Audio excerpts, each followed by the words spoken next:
ਹੋ ਗਿਆ ਜੀ ਕੀ ਕਰਮਾ ਹੈ ਉਧਰ ਵੀ ਫਿੱਟ ਕਰ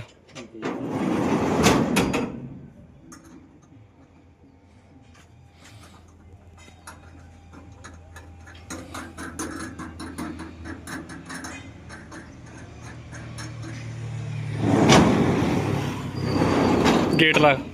सारा कुछ चक के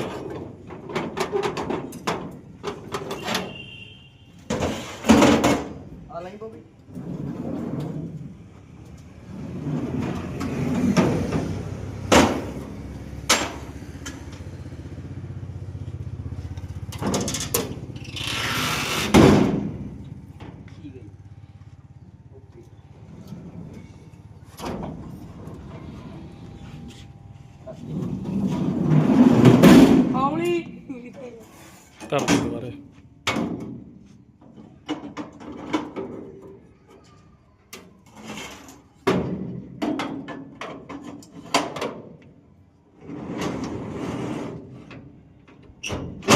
इधर करके करना